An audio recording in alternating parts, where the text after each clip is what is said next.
keterbukaan informasi publik ini itu bukan kegiatan yang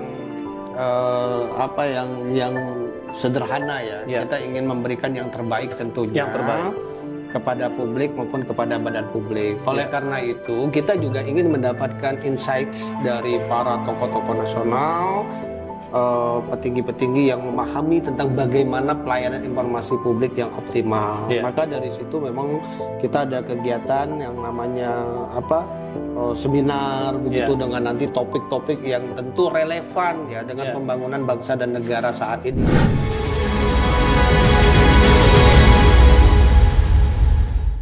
Halo Sobat Ruang Bicara, semoga Anda dalam keadaan sehat selalu. Kali ini saya kedatangan tamu yang super istimewa, super luar biasa. Saya baru mengenal beliau baru-baru ini, tapi rasanya begitu dekat sekali.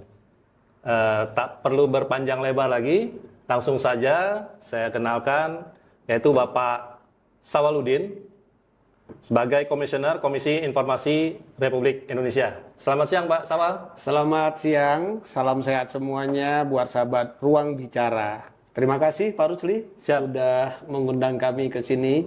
Saya kira juga bukan yang asing ya buat Pak Rusli, sudah semakin dekat walaupun kita ketemu fisik baru 1 atau 2 kali. Iya. Terima kasih Pak Sawaludin. Tentunya ini satu kehormatan bagi kami. Pak Sawal di tengah kesibukannya menyempatkan diri untuk menghadiri undangan kami dari Ruang Bicara. Dan baru-baru ini juga saya dengar juga cukup sibuk Pak ya. Belum lama dari Bali Pak ya. Kalau boleh tahu. Ya memang kalau tahun lalu memang jauh lebih sibuk lagi Pak. Jauh lebih sibuk lagi. Saya kira memang komisioner dan teman-teman yang lain juga ya. Itu suatu setiap hari itu biasanya selalu ada kegiatan-kegiatan yang berkaitan dengan keterbukaan informasi publik. Selain daripada kegiatan persidangan ya yang kita stay di kantor Komisi Informasi Pusat begitu. Baik, mungkin pemirsa bertanya-tanya ya, dalam rangka apa ini kami membuat podcast dengan Komisioner Komisi Informasi Republik Indonesia. Sebelumnya saya mau disclaimer dulu nih bahwa sebenarnya pada Oktober nanti, tepatnya tanggal 14 sampai 16 Oktober, Komisi Informasi Pusat akan menggelar pameran keterbukaan informasi publik. Dan ini adalah yang pertama ya Pak ya. Dan mungkin kita akan mengulik lebih jauh tentang urgensi daripada pameran keterbukaan informasi publik 2025 ini. Apa sih manfaatnya untuk publik dan apa faedahnya juga untuk badan publik?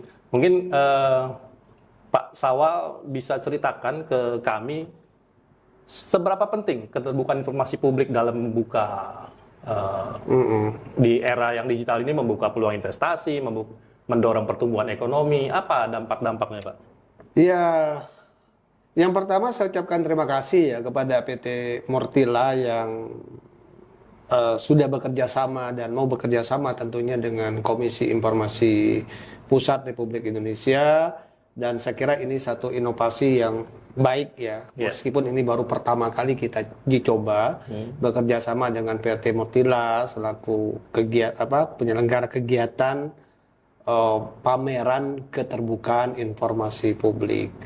Nah, kalau kata pameran berarti kan memamerkan ya, ada sesuatu yang akan kita tunjukkan, show di satu event yang tadi disebutkan pada tanggal 14 sampai dengan tanggal 16 Oktober tahun 2025 tentunya di Hotel Bidakara Jakarta.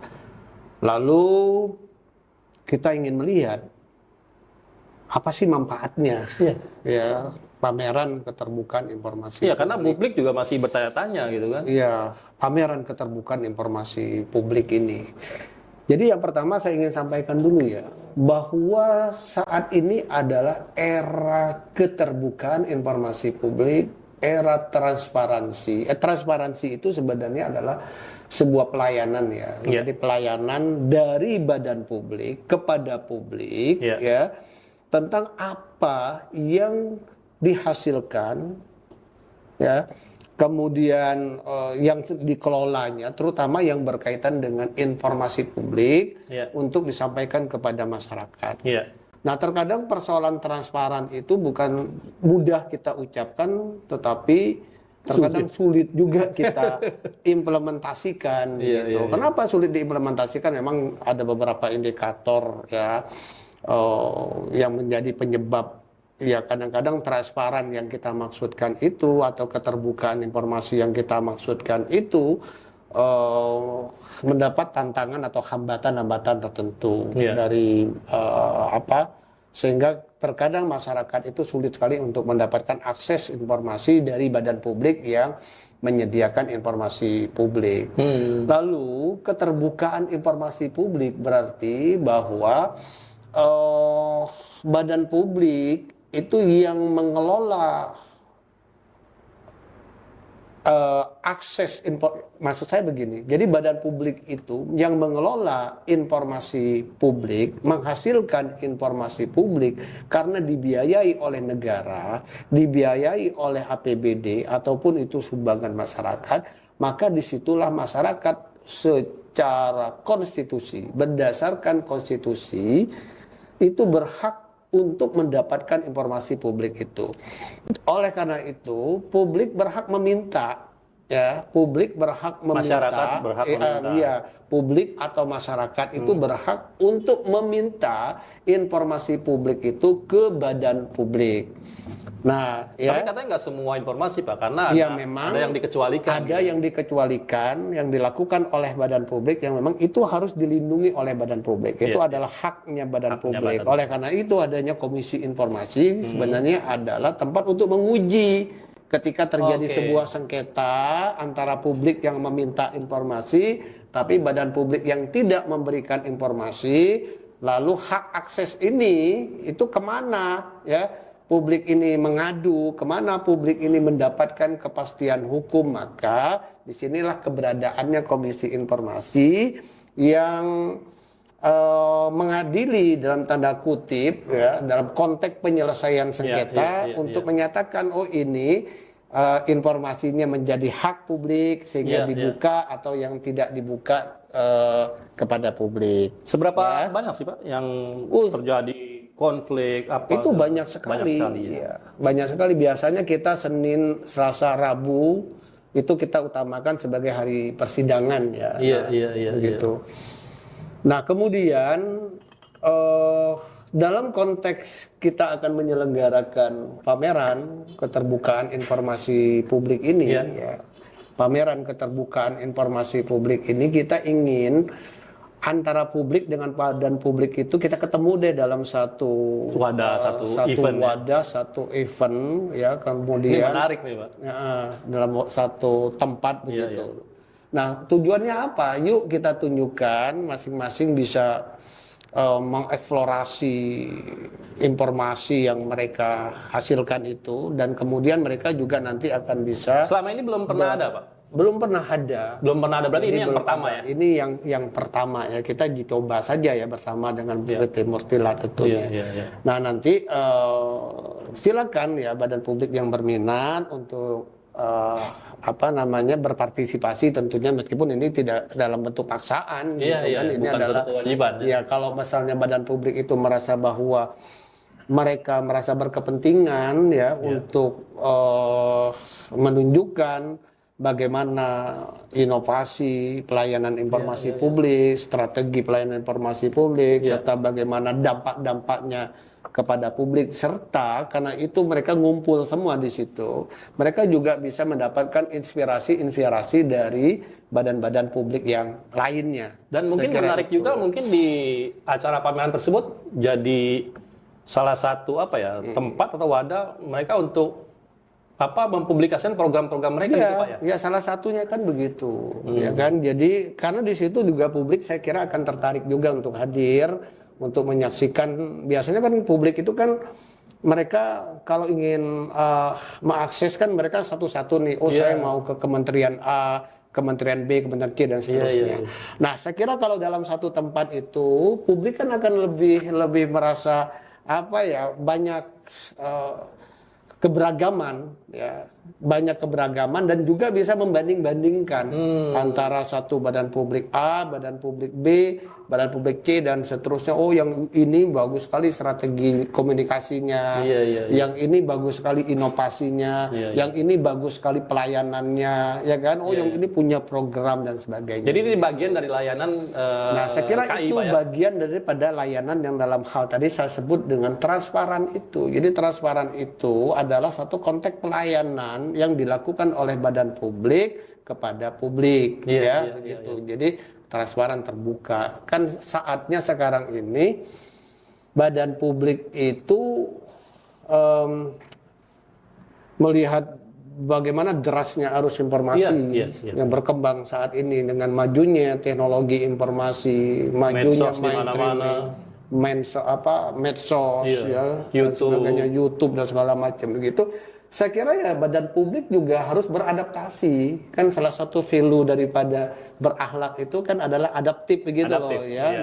Badan publik juga harus adaptif untuk bagaimana nih kebutuhan publik itu bisa terpenuhi hak atas informasinya begitu. Oh, kalau sekarang publik itu pingin cepat mendapatkan akses informasi, berarti badan publik juga harus memiliki inovasi bagaimana menyajikan informasi publik itu yang simple, sederhana, tetapi langsung bisa dicerna dan disimpulkan sehingga tidak menimbulkan multitafsir, ya kan, atau misinformasi di tengah-tengah masalah. Ini yang bahayanya seperti itu sebetulnya gitu. Jadi perannya badan publik saya kira sangat strategis ya dalam hal ini begitu. Ya, ini menarik, ini satu momen yang harus bisa dimanfaatkan oleh badan publik ya Pak ya, untuk bagaimana mereka bisa mempublikasikan, menjelaskan secara transparan kepada publik. Iya, sambil minum kopi ya Pak Rusdi. Wah, ya, saya mau ngomong Pak. Saya juga mau. Enak ya. Iya Pak, silakan Pak. Nah, ini juga yang menarik yang saya baca di ininya KI ya, bahwa bukan hanya pameran, tapi juga ada seminar di situ, seminar nasional yang jadi bagian daripada pameran keterbukaan informasi publik 2025 ini. Mungkin yang menarik juga kalau saya lihat juga ini pembicaranya nggak main-main Pak, setingkat menteri rata-rata. Bisa dijelaskan Pak, kenapa gitu? Apa yang jadi mendorong supaya bisa para petinggi-petinggi di kementerian, badan publik untuk menjadi narasumber di seminar? Iya, kita ingin bahwa kegiatan pameran keterbukaan informasi publik ini itu bukan kegiatan yang yang sederhana ya. Kita ingin memberikan yang terbaik tentunya kepada publik maupun kepada badan publik. Oleh karena itu, kita juga ingin mendapatkan insights dari para tokoh-tokoh nasional, petinggi-petinggi yang memahami tentang bagaimana pelayanan informasi publik yang optimal. Maka dari situ memang kita ada kegiatan yang namanya seminar begitu dengan nanti topik-topik yang tentu relevan ya dengan pembangunan bangsa dan negara saat ini tentunya yang tidak yang seiring dan sejalan dengan program pemerintah seperti Astacitanya Pak Presiden Prabowo Gibran tentunya kita seiring itu. Maka dari situ misalnya kita ambil tuh bagaimana seminar tentang keterbukaan informasi pada bidang ketahanan energi misalnya menarik. Bagaimana misalnya seminar yang berkaitan dengan pendidikan dan kesehatan, swasembada pangan, bagaimana tentang swasembada pangan. Maka kita membutuhkan narasumber yang memang kompeten untuk itu begitu kan, narasumber yang memang menguasai ya berkaitan dengan tema-tema yang sekira sangat prioritas, termasuk misalnya dari kepolisian yang berkaitan misalnya tentang keamanan, pertahanan dan keamanan saat ini begitu kan, karena informasi ini itu ibaratnya ya ruhnya gitu ya, jadi dia energi yang dia bisa masuk kemana saja. Oleh karena itu kita tinggal bagaimana menguasai informasi ini sehingga publik itu merasa tercerahkan, publik itu merasa tercerdaskan oleh kita semuanya,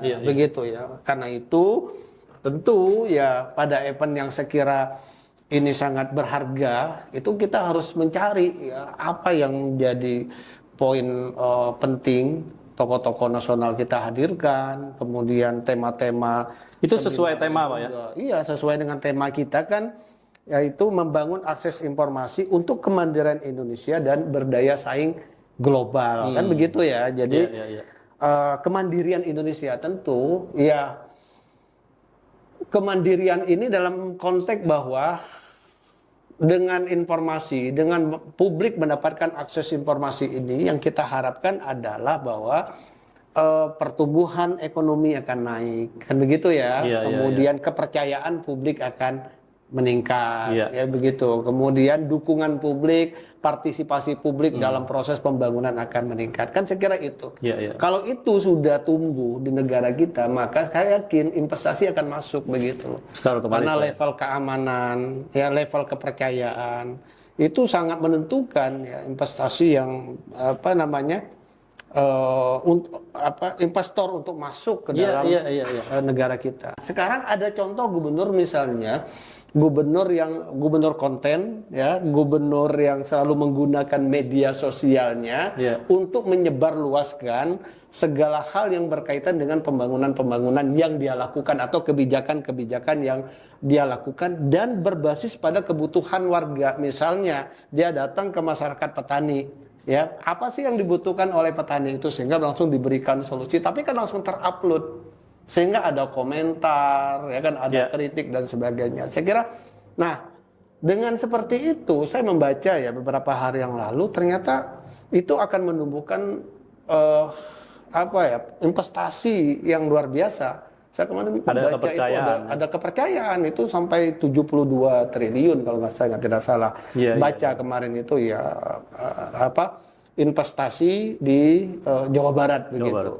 Nah, kan ini yang harus kita seminarkan, contoh-contoh yang seperti ini Pak, yang nanti, dan itu kan nanti ada di seminar itu ini nanti satunya beliau kan akan kita undang ya, mudah-mudahan beliau tepat bisa hadir ya, bisa hadir begitu kan, karena kita membutuhkan sekali pengalaman, strategi dan sebagainya.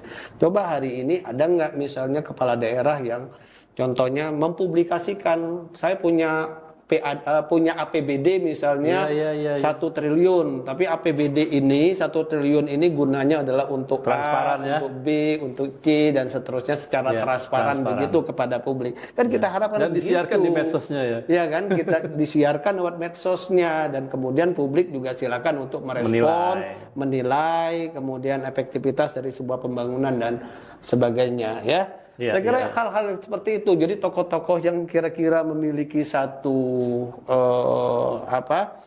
pengalaman, kemudian punya satu pola kepemimpinan yang unik dan kita lihat itu efektif dan sebagainya. Nanti tokoh-tokoh itu salah satu yang akan mengisi. Jadi bukan hanya menteri ya, tapi juga pemimpin daerah juga, pemprov juga. Iya, sampai ke hadir pemprov. Sebetulnya ya, saya juga punya dulu contoh yang menarik ya, sebetulnya. Tapi pada level desa bahkan, ya. Jadi tapi memang agak terlalu jauh ya. Dulu salah satunya itu di Papua Induk ya, di Pulau Biak Numfor, itu adalah pulau terluar yang ada di Papua. Ya, saya pernah ketemu dan saya pernah ke sana begitu. Bagaimana kepercayaan publik kepada kepala desa yang ada di sana, itu kebetulan ibu-ibu kepala desanya itu sangat tinggi sekali begitu. Tapi saya hanya ingin memberikan satu pandangan bahwa seorang kepala desa yang begitu transparan kepada warganya, dia dapat APBD misalnya, APBDes ya, APBDes. Lalu APBDes itu uangnya ditaruh di atas meja. Lalu dia panggil warga atau tokoh-tokoh warga itu. Dia sampaikan ini uang untuk untuk belanja pembangunan, ini untuk bantuan sosial, ini untuk apa dan sebagainya. Nah, saya kira kemudian kepercayaan publiknya sangat tinggi. Nah, ketika dia mau berakhir masa jabatannya, ya seharusnya kan kalau berakhir masa jabatan itu biasanya diganti sama PJS. Nah, tetapi karena kecintaan masyarakatnya itu, ya, saking cintanya masyarakatnya kepada kepala desanya, dia nggak mau diganti. Artinya aturan pun ya itu bisa dilanggar ketika publik itu udah betul-betul meyakini punya kepercayaan yang sangat tinggi. Jadi publik juga punya kekuatan Pak ya untuk menentukan arah. Sekarang ini publik itu memiliki kekuatan yang sangat besar, saya kira ya, melalui istilahnya itu netizen. Saat ini. Waduh. Gitu. Netizen Indonesia terkenal tuh Pak. Iya. Sangat kritis Pak. Nah ini yang menarik juga bahwa pameran pameran tadi diharapkan badan publik dan lembaga ikut berpameran, menyampaikan, mempublikasikan programnya, sistem teknologi informasinya, terus apa saja yang bisa berdampak bagi masyarakat, itu kan yang jadi concernnya dari Iya, KAI, iya, Pak, ya, iya. dengan adanya pameran keterbukaan informasi publik 2025 ini. Nah, mungkin bagaimana KAI bisa meyakinkan masyarakat atau publik bahwa sejauh ini it's okay loh, udah transparan, informasi sudah baik. Iya, Mungkin masih ada PR-PR yang lainnya, mungkin dengan pameran ini mungkin akan dilihat ya. iya. Pameran ini salah satu strategi ya. Jadi salah satu upaya untuk mendorong awareness dari badan publik bahwa ternyata cara-cara kita untuk mendorong keterbukaan itu yaitu dengan berbagai macam cara, Iya, ya iya, kan? iya. Misalnya yang pertama baru kita lakukan itu adalah dengan cara seperti ini, ya, melalui pameran. Kemudian juga cara-cara lain yang kita lakukan mungkin secara konvensional itu kita melakukan sosialisasi kepada publik, kepada badan publik, misalnya begitu, tentang bagaimana mereka melakukan pelayanan informasi publik berdasarkan standarisasi yang sudah dibuat oleh Komisi Informasi Iya, iya, Pusat, begitu kan? Nah, kemudian juga kita menyelenggarakan setiap tahun itu menyelenggarakan monitoring dan evaluasi. Monep, ya? Monep itu kita laksanakan tahun ini adalah tahun yang ke-13 tentunya. Ya, udah 13 tahun ya. Itu adalah kegiatan kita untuk memberikan satu penilaian, monitoring dan evaluasi terhadap badan publik. Sejauh mana kepatuhan mereka menjalankan standar layanan informasi publik itu, ya. Jadi misalnya kita menyiapkan mereka instrumen pertanyaan, lalu mereka isi secara mandiri instrumen itu, kemudian mereka sampaikan kepada melalui websitenya tentunya. Kemudian setelah melalui website dan kemudian kita lakukan kegiatan uji publik, misalnya begitu. Ya, itu adalah program prioritas nasional Komisi Informasi Pusat yang kita laksanakan setiap tahun, dan setiap tahun kita laksanakan termasuk tahun ini juga. Termasuk tahun ini. Ya, dan itu berbeda tentu dengan kegiatan pameran keterbukaan informasi. Ini saya semakin jelas nih Pak, sebenarnya arah daripada pameran keterbukaan informasi publik ini yang dikemas dalam 3 kegiatan besar, ada pameran, ada seminar dan awarding. Tapi sebelum masuk awarding, saya jadi teringat beberapa, kalau nggak salah tanggal 24 kemarin sempat melakukan soft launching ya dari KAI ya. Betul. Di RRI ya Pak ya waktu itu, Iya, soft betul. launching. Bagaimana responnya Pak setelah KAI melakukan soft launching, minat badan publik atau lembaga untuk ikut serta dalam pameran ini? Iya, satu hal kemarin kita sangat berterima kasih kepada Komdiji ya. Iya. Ada keynote ya kemarin ya, disampaikan oleh Komdiji tentang dukungan terhadap kegiatan daripada pameran keterbukaan informasi publik. Kemudian juga meskipun lewat taping, kemarin ada beberapa menteri yang ikut menyampaikan. Ada 2 menteri ada lain 2 menteri yang saya kira itu sudah luar biasa ya. Dukungan secara moral untuk mendorong bahwa ini ternyata penting dilaksanakan karena berdampak tentunya ya kepada badan publik maupun juga kepada publiknya. Kemudian kita melihat juga bahwa peserta yang hadir itu cukup banyak ya kemarin. Katanya penuh Pak ya. Di RRI auditoriumnya penuh katanya. Auditoriumnya itu penuh, berarti orang sudah ingin tahu ini apa sih yang dimaksud dengan kegiatan apa sih di dalam launching itu ya. Padahal kita melaksanakan launching saya pikir dengan cara-cara yang sederhana saja. Kemarin itu tidak sesuatu yang mewah kan begitu. Tapi kemewahan itu justru nanti pada saat pameran. Oh nanti ya, nanti ya pameran. Ya, kalau kemarin itu terlalu mewah kan nanti pamerannya tidak mewah malah tertutup begitu. Jadi kita kemarin cukup sederhana, nanti kita mewahkan pada saat kegiatan di pameran. Oktober nanti ya. Nah, saya kira kemudian karena kita udah menyerahkan untuk pengelolaan event ini kepada PT Mortila tentunya, dan tentu setelah launching itu juga saya mendengar ya dari panitia itu sudah banyak sekali respon begitu ya, pertanyaan, konsultasi, dan mungkin juga ketertarikan untuk kegiatannya. Kita support lah begitu ya, dan silakan saja untuk bertanya lebih detail tentunya kepada panitia tentang apa saja yang manfaat lah tentunya ya begitu ya, tentang manfaat yang akan dirasakan baik badan publiknya sendiri maupun publiknya begitu ya. Tapi fokus kita kepada publik deh pada gitu publik, kan. Karena apapun yang kita lakukan, badan publik melakukan kegiatan pameran itu kepentingannya adalah untuk publik, agar publik semakin mengenali diri daripada badan publik itu kan maksudnya. Nah, dengan cara mereka mengenali, tentu ke depannya ternyata mereka semakin responsif ya terhadap badan publik tersebut untuk mendapatkan akses informasi kan ke depannya, keberlanjutannya. Itu yang kita harapkan dari kegiatan itu, bukan hanya sekedar event 2-3 hari selesai, nggak ada bekas, tapi kita menginginkan bahwa dampak yang luas yang dirasakan oleh masyarakat tentunya nanti dengan kegiatan yang meskipun kita laksanakan secara singkat ya 3 hari, mudah-mudahan memberikan multi efek ya kepada masyarakat kita. Indonesia tentunya. Amin, mudah-mudahan ya Pak ya. Tapi ini sebelum kita di ujung nih Pak, saya ingin tahu juga bahwa sebenarnya kan tadi Bapak udah singgung bahwa sebenarnya dari KAI sendiri punya Monef ya. Punya Monef dan itu ada anugerah KIP ya, anugerah keterbukaan informasi publik. Nah, kalau yang ini di acara awardingnya itu kan ada awarding juga Pak yang namanya Information Transparency Award. Apa sih bedanya Pak?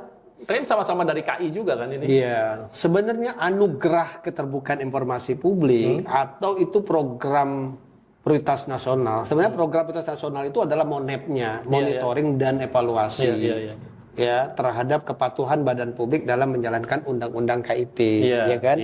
Tetapi di ujungnya itu semacam bentuk pengumuman. Reward. Ya, jadi rewardnya itu adalah bentuk pengumuman kepada badan publik yang biasa kita sebut dengan anugerah keterbukaan informasi publik. Nah, pada saat itu biasanya kita laksanakan dengan cara mengundang seluruh badan publik ya yang mengikuti kegiatan monepnya badan publik, lalu kita mengumumkan hasil dari kegiatan monep itu ya.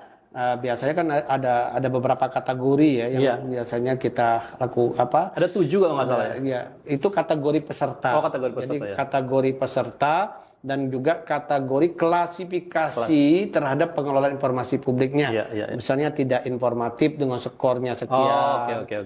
Kemudian kan biasanya badan publik ingin sekali menjadi badan publik yang informatif. Kemudian sudah informatif mereka ada di peringkat berapa dari kategori badan publik itu. Misal itu kementerian kan ada 34 ya, nambah ya sekarang. Nambah sekarang Pak. Iya, saya lupa lagi penambahan. Taruhlah 34. Nah, nanti badan publik ini mereka juga pasti menginginkan badan publik yang peringkat 1 ya kan, kemudian dan seterusnya. Tapi itu sebenarnya bukan itu juga. Kita ingin bahwa kegiatan Monep itu kan hanya untuk mendorong agar badan publik itu semuanya menjadi badan publik yang informatif, karena itu adalah standar minimal layanan dari badan publik kepada publik, minimal mereka sudah memenuhi standar layanan informasi publik kan begitu. Nah, kalau yang ini Pak, nah kemudian pada saat pameran keterbukaan selama 3 hari kan pameran keterbukaan informasi publik ini, tentu kita akan melihat juga ya dari sejumlah peserta yang ikut di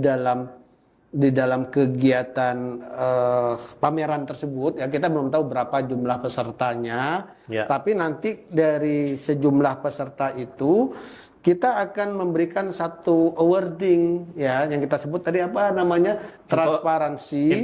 Information Transparency Award ya. Nah, tapi itu kegiatan informasi transparansi award itu hanya penilaian ataupun anugerah yang kita berikan pada saat event sedang berlangsung. Ini penilaian 3 hari. Kategorinya apa aja? Nah, kategorinya itu kan nanti kita akan rumuskan kembali ya, lebih spesifik atau lebih teknis akan kita rumuskan. Tapi kasih bocoran Pak sedikit. Tapi paling tidak kan kita akan menilai inovasi dari mereka, begitu ya. Kemudian pelayanan pada saat kegiatan pameran berlangsung itu, misalnya kita lihat bagaimana antusiasnya pengunjung datang ke sana, lalu mereka misalnya dilayani oleh badan Seberapa publik transparan itu, mereka? ya kan, seberapa transparan. Kemudian kita melihat inovasi dan strategi yang mereka miliki, Strategi misalnya dalam komunikasi bentuk, dalam hal ini, ya, dalam bentuk misalnya teknologi informasi pelayanannya, oke, ya. oke. Nah, nanti kita akan coba melihat seberapa jauh manfaat yang dirasakan atau dampak yang dirasakan oleh masyarakat. Itu kan bisa mereka tampilkan. Iya, iya. Misalnya Ini kita ambil menarik contoh, misalnya Kementerian A, ya kan biasa kementerian itu luas tuh. Iya, iya, iya. Misalkan sampai ke tingkat desa, Iya, misalnya ya. iya, iya. Kita ambil contoh, misal Kementerian Pertanian deh misalnya, Iya. karena kita kan negara agraria, ya. Swasembada pangan Atau lah. ya swasembada pangan. Misalnya Kementerian Pertanian dia punya satu aplikasi di tingkat pusat misalnya, Iya. ya kan, Iya. sistem informasi. Nah, sistem informasi yang ada di sini, ya, nanti dia tunjukkan, ya, sejauh mana apakah sistem informasi yang mereka miliki itu dipahami tidak oleh masyarakat yang ada di tingkat desa. Iya, iya, iya. Nah, begitu kan? Itu yang mereka perlu. Ini berarti strategi komunikasi penting Iya, sekali strategi komunikasi salah satu kan adalah penilaian terhadap strategi komunikasinya. Jadi misalnya sejauh mana ini, masyarakatnya tuh tahu Sampai kalau nggak saya informasinya mau nih, ya kan? mengakses bantuan pupuk misalnya, iya, kan iya, ada iya. pupuk subsidi dan Betul, sebagainya. Nah, kira-kira kan yang begini nih yang Iya, perlu iya. Informasi itu diketahui ya, penting ya, diketahui oleh masyarakat.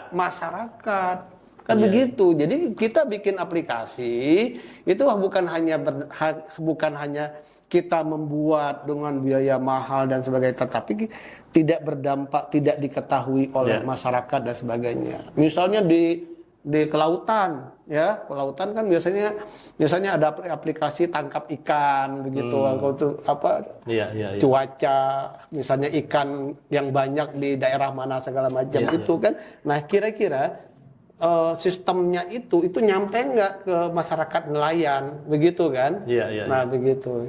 Oleh karena itu saya kira luar biasa ya. Kita coba, dan ini tidak lain dan tidak bukan tujuan kita adalah ya untuk mendorong satu kepedulian yang luar biasa bahwa keterbukaan informasi adalah sesuatu yang sangat penting menurut saya, Iya. dan perlu dibangun secara terus-menerus dan berkelanjutan, yang dimulai dari supply and demand terhadap informasi publik. Supply ini adalah dari badan publik yang secara komprehensif, ya, menyediakan, melayani informasi dan menyebarkan informasi publik kepada publik. Lalu bagaimana juga publik dengan minatnya untuk meningkatkan kebutuhan hidupnya, ya, melalui informasi, sehingga mereka mau mengakses informasi kepada badan-badan publik tadi. Saya kira luar biasa. Nah, ini adalah salah satu cara dari sekian cara yang dilakukan oleh Komisi Informasi Pusat. Saya kira demikian. Baik, terima kasih Pak Sauludin, cukup bernas penjelasannya, transparan, komprehensif, dan memberikan wawasan baru ya, dan karena unsur edukasinya itu sendiri, terutama terkait dengan keterbukaan informasi publik. Kami berpikir bahwa pameran keterbukaan informasi publik yang pertama diselenggarakan oleh KI tentu saja banyak mendapat tantangan di tengah efisiensi, ya kan, pemerintah melakukan efisiensi. Tapi ada keyakinan dari KI untuk menyelenggarakan event besar ini ya Pak ya. Iya, Ya semoga saja apa yang diharapkan oleh KI dan dari Mutila bisa berjalan sukses. Acaranya sampai tanggal 14 dan 16, dan mungkin badan-badan publik siap-siap untuk menjadi salah satu kandidat pemenang dari Information Transparency Award 2025 Pak ya. Baiklah, Sobat Ruang Bicara, tadi bincang-bincang saya dengan Bapak Sawaludin, Komisioner Komisi Informasi Republik Indonesia. Semoga apa yang menjadi perbincangan kami hari ini bisa memberikan manfaat bagi publik dalam rangka keterbukaan informasi publik. Terima kasih Pak Sawal. Terima kasih Pak Atas Rusli. waktunya. Semoga sukses dan sehat Amin. selalu tentunya. Amin. Baik, terima kasih.